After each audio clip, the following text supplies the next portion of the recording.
Amici bellini, qualora non siate impegnati a guardare Pisa-Milan, che è una partita comunque in bilico, no? Una partita che può succedere qualsiasi cosa.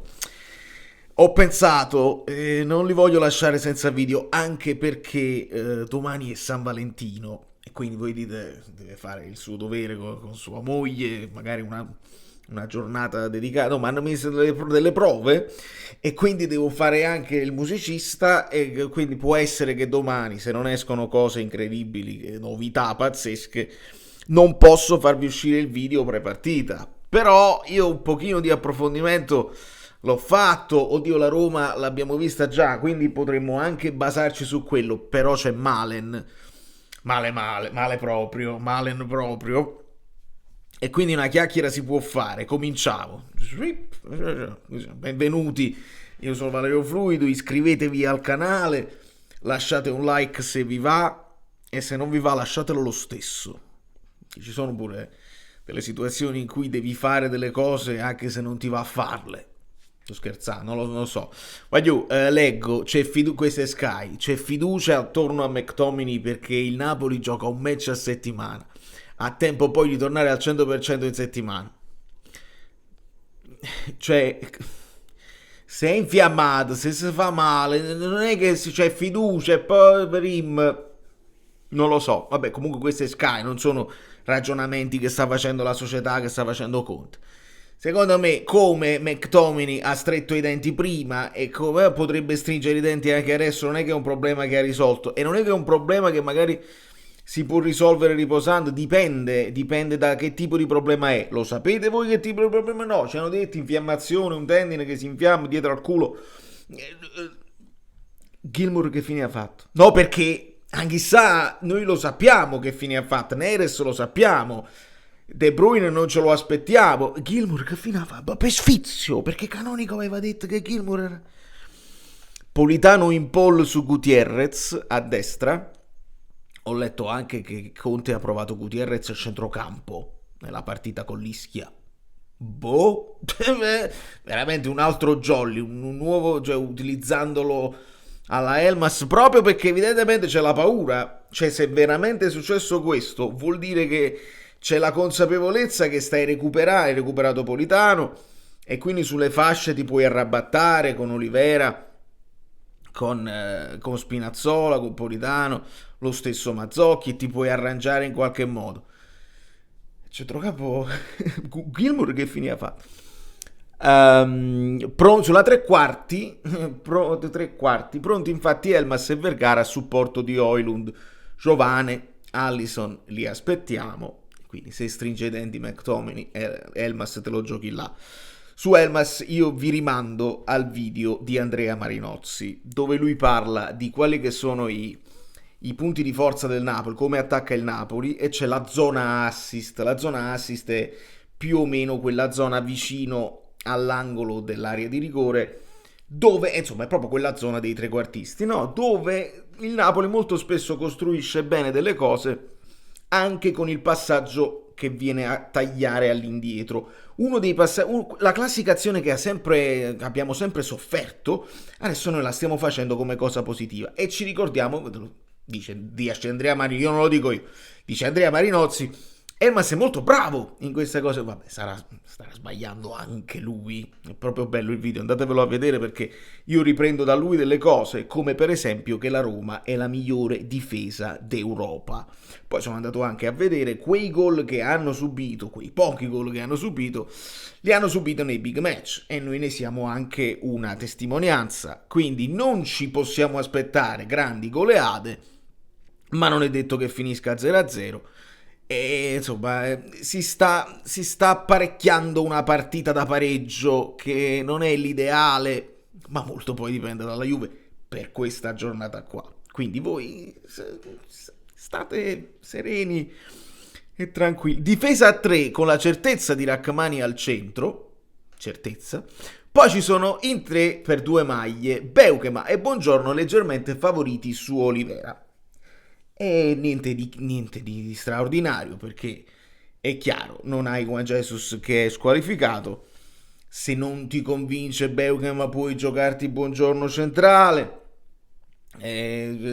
sfruttare poi Rachmani a braccetto, ma abbiamo visto che secondo me perdi quello e quello, e quindi se l'idea è quella, io sono più convinto di Rachmani al centro, e sarà una partita delicatissima, perché cosa ha cambiato la Roma?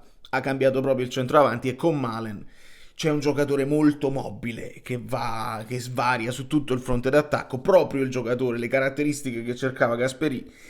E là dobbiamo stare molto attenti, dobbiamo in qualche modo anche schermare le linee di passaggio, il lavoro che dovrà fare Lobotka e che dovrà fare, credo, McTominay a questo punto in mediana, è fondamentale per non fargli arrivare questi palloni. Poi Milinkovic in vantaggio su Meret, ci posso anche credere, poi non lo so se è una questione di chi sta meglio, se Meret aveva recuperato completamente, se vuoi quella soluzione, anche perché la Roma cosa fa? La Roma spesso, visto che non sempre riescono a riempire l'area con i mediani, manda i difensori a turno.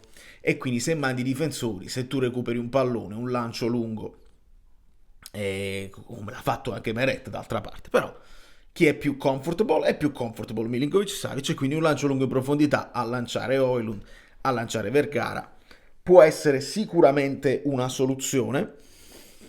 E poi dobbiamo capire chi giocherà insieme a Malen, perché si parla di Dybala recuperato, qualcuno dice Sule, qualcuno dice non entrambi perché poi è difficile sostenere, non lo so, certo è che insomma sono due mancini, uno si deve adattare, di solito Sule non lo vogliono spostare da lì perché sta più comodo lì e Dybala un pochino più libero di svariare.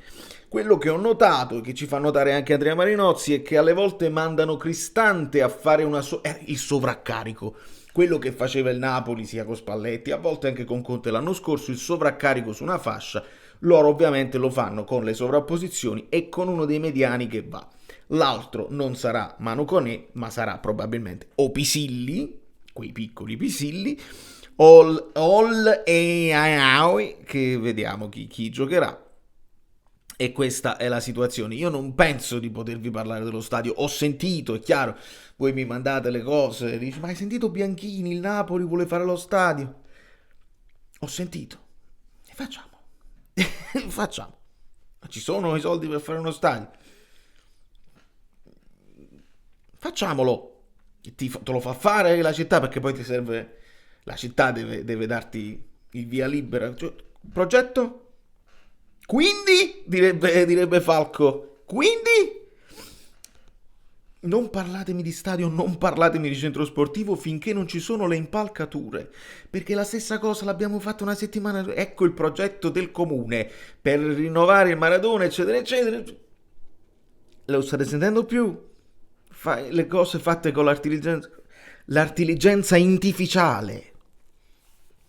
Voglio, parliamo di campo, vi prego, è più sfizioso, è più corretto, è più bello, ed è anche con più cognizione di causa ne possiamo parlare, perché là sono giochi politici, sono giochi, la giunta, le elezioni, le cose, facciamo un po' di casino, poi dopo uno vuole il Maradona a concessione zero, quell'altro così. Bianchini ha detto perdiamo 70 milioni potenziali di fatturato non avendo lo stadio di proprietà. Lo sappiamo benissimo, non possiamo quantificare, lui l'ha quantificato.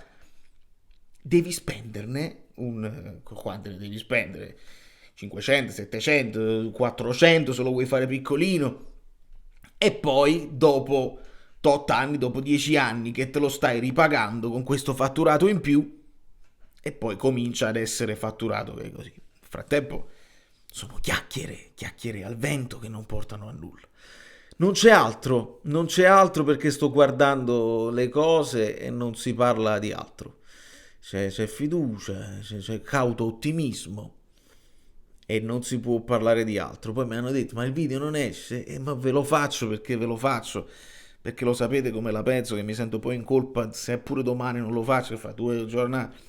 La live però ci sarà, quindi state tuned, iscrivetevi al canale e non vi preoccupate, partita tostissima dove se vinciamo abbiamo fatto la metà del nostro dovere, nel senso che li abbiamo battuti all'andata. È chiaro che i chiari di luna gli arielli di luna questi sono, nel senso che non è che stiamo improvvisamente in grande forma, ci stiamo arrabattando, stiamo provando a fare il massimo e non si può fare molto altro. Da New York, Valerio Fluido è tutto. Vedetevi il Milan, che è interessante, ancora non gioca né Leao né Pulisic, grandi defezioni.